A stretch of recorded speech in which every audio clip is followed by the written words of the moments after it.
আমাদের ওই ভবনটাতে 738 জন ছাত্র আসা যাওয়া করে। আমাদের প্রথম কাজ ছিল এই 738 জন অভিভাবকের সাথে যোগাযোগ করা, এবং সেই কাজটা আমরা ওই সন্ধ্যায় ওই রাতে এর মধ্যে আমাদের মানে যারা যোগাযোগ করবে, আমরা ফর্ম টিচার বলি, ক্লাস টিচার মারা গেছে, আহত হয়েছে, পড়ে আছে, আমরা কাগজ খুঁজে পাচ্ছি না, ওই ভবনের কোনো কাগজই আমাদের কাছে ছিল না, কম্পিউটার ওই ভবন। তারপরে আমাদের যে মেইন অফিস, সেখান থেকে আমাদের ওগুলি উদ্ধার করে করে অন্য শিক্ষক দিয়ে যোগাযোগ করে করে আমরা এই কাজটাতেই ব্যস্ত ছিলাম।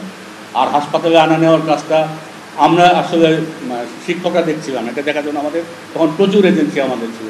আমাদের সেনাবাহিনী তো ডাইহার্ড একদম আগাগোড়া ছিল, ফায়ার ব্রিগেড তাদের উদ্ধারের কাজটা করছে। আপনারা জানেন উদ্ধারের কাজটা দিনের বেলাতেই শেষ হয়ে গেছে, ঠিক আছে। সে কারণে সিসিটিভি ফুটেজের ব্যাপারটা ওই মুহূর্তে আমাদের কাছে কোনো প্রায়োরিটিতে ছিল না, কারণ ওটাতে আমরা কী করব, সিসিটিভিটা দেখে ওখানে আমি কোন কাজটা আমার ওই মুহূর্তে কাজে আসবে তেমন কোনো কাজ আমাদের ছিল না। ঠিক আছে, আর কোনো প্রশ্ন? সাধারণত না, ওই ভবনে আমাদের টোটাল ছাত্র আছে 738 জন। ওই দিন ছিল 80% মতো, ধরেন 590 জনের মতো।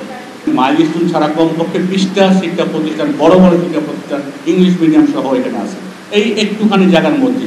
কাজে ওখানে মাইলস্টোন স্কুলটা আলাদা বিবেচনায় কোনোভাবে প্রতিষ্ঠিত হয়নি। রাজক যদি প্রশ্ন করেন বা আপনাকে কোন ইঞ্জিনিয়ার কি করেছে আমি জানি না।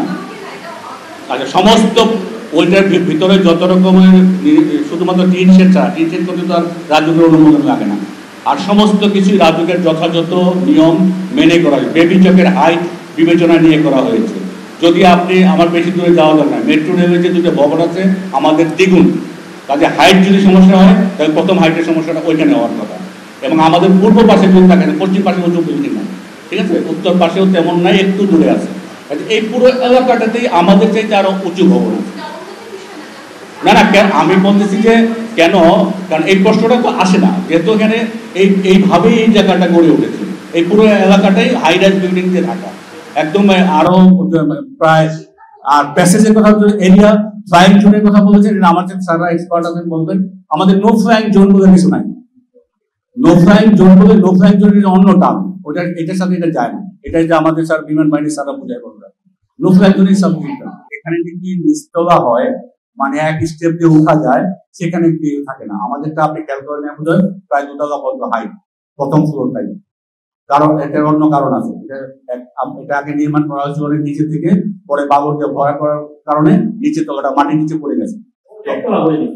মানে এইটা হয়েছে একতলা, কিন্তু এক মানুষ সমান উঁচু। এখন আমার ক্লাস 3 থেকে 5 পর্যন্ত, 6 থেকে 8 পর্যন্ত ছাত্র বাচ্চারা এখানে দৌড়দৌড়ি করে। আমি এই রিস্ক নিতে পারি না যে এখানে কোনো একটা ব্যারিকেড নাই। এখানে ব্যারিকেড দেওয়া আছে, 2 পাশে 2টো গেটও আছে, মানে ওই মেইন গেট ছাড়াও যিনি বলেছেন একটা এক্সিট, আপনারা আবার গিয়ে দেখতে পারেন 2 পাশেই 2টা এক্সিট আছে। বন্ধ ছিল, ডেফিনেটলি বন্ধ ছিল, কারণ আমাদের ছোট ছোট বাচ্চাদেরকে কন্ট্রোল করতে হয়। পাশে একটা ক্যান্টিন আছে, ফট করে বের হয়ে ক্যান্টিনে চলে যায়, সেক্ষেত্রে আমাদেরকে মনিটর করতে। এখন দুর্ঘটনা ঘটে গেছে বলে আমরা এই কথা বলতেছি, কিন্তু তখন আমাদের এটি সবচেয়ে নিরাপদ মনে হয়। আমার ছোট বাচ্চাটা খোঁজ নাই, হুট করে এক ক্লাসে এরকম প্রায় হচ্ছে, অভিভাবক এসে তার বাচ্চা পাচ্ছে না। এখন অভিভাবক আমাদের ধরে, আমার বাচ্চা, আপনার বাচ্চা, আমি আসবো দেরিতে, আপনার বাচ্চা আমি রুম থেকে নিয়ে যাবো, তারা নেয়। এটা প্রতিদিনই ঘটে। ছুটির পরে 1 ঘন্টা, 1.5 ঘন্টা, 2.5 ঘন্টা পরে কোনো অভিভাবক আসে, বাচ্চা বসে থাকে, ঠিক আছে। তো এক্সিট আমাদের 3টা ছিল ভাই, নিচের তলার 3টা এক্সিট ছিল, 2 পাশে 2টো এবং মেইনটা, যেটাতে সবসময় আমরা ব্যবহার।